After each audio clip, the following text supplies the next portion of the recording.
Novels have these crazy twists. Do you know what the twist is when you start writing, or does it sort of come to you while you're writing? Yeah, I never ever do. I don't outline or anything. Oh, so you're a pantser, not a I plotter. yeah, yep. I just kind of see where it goes, and I kind of have a theory, but the theory is not always right. Sometimes I get to the end and it's completely different. The killer in sharp objects wasn't even in the first draft, so that's how much it can change going on.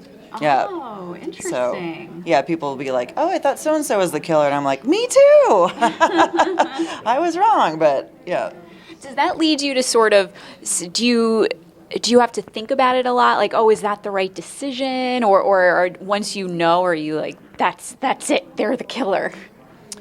No, I'm pretty open to figuring out what's working and what feels right. I think it helps because I used to be a magazine critic. I was a TV critic for Right. years, and so I'm pretty merciless on my stuff. Is this working or not working? So Right. yeah, if it's not working, I just change it. But yeah, I don't lock in. I finally get that first draft, and then I go back and do all the fixes. Right, right. Now, your first two books were very successful, but Gone Girl catapulted you to household name status. What do you think it was about Gone Girl? Or do you think it's just because it was your third book, so you already had like this base already? It helped to have the base, certainly. I just think it was, no one knows, I mean, why, I don't take any credit for that. It's lightning in a bottle. I think it was, Right. the right time. And I do think as much fretting as people do about unlikable characters and Yeah. their motivations, that was what people liked about the book. And they liked arguing about the book, and they liked arguing about the ending. Some people loved it, some people hated it. And people, it was a book that people wanted to debate and talk about. And I would always much rather have someone have a violent hatred of my book than just read it and go like, that's good, and never think of it again. So Right. so I do think it was one of those that just kind of snowballed from there, because people wanted to, they would finish reading and give it to someone else because they wanted that person to read it so they could Right, right. debate it. Now, since you were a critic before in your past life, were you nervous when your first book came out about what critics would say about it, or did that make it easier for you?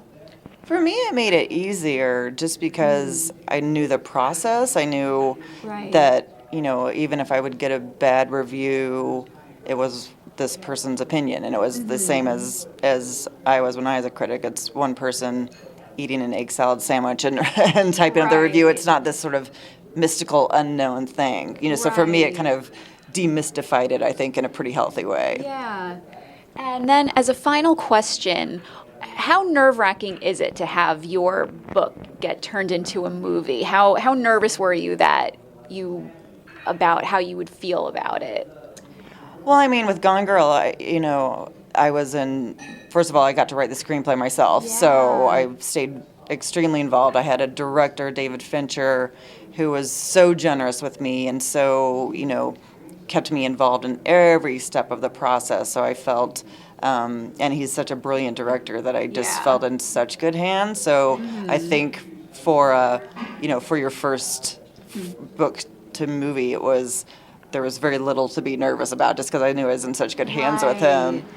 Yeah, and that if I didn't like the screenplay, that That it if you were- wasn't. yeah. Do you think that's the key then, if you were the author, to also be the one to adapt the screenplay or to be involved in that? I mean, not always. I know authors who don't want anything to do with that process because they've already told the Yeah. story and they're just not interested in doing it. And I think, with me, my dad was a film professor, so I'm such a movie fan that just to be involved in that process. But, you do have to take your book apart, and you do have to lose Right. things that are, you really don't want to lose, but just don't belong in the movie. So you have to Yeah. be kind of prepared to get out the knives and, and go at it. And what advice do you have for someone just starting out writing? To keep writing. I mean, I always say this, the best advice I could ever give anyone is you're it's a slog, you know, it's not this magical thing that you do. You have wonderful magical moments and epiphanies along the way, but some of it is really a pure day to day. Sit in your chair, stare at your laptop or your notepad or whatever it is, and write. And you're going to hit some parts where you think, oh my gosh, this is the worst book ever, or I don't know how to solve this problem. And the solution to that is not to stop writing. The solution is to keep writing.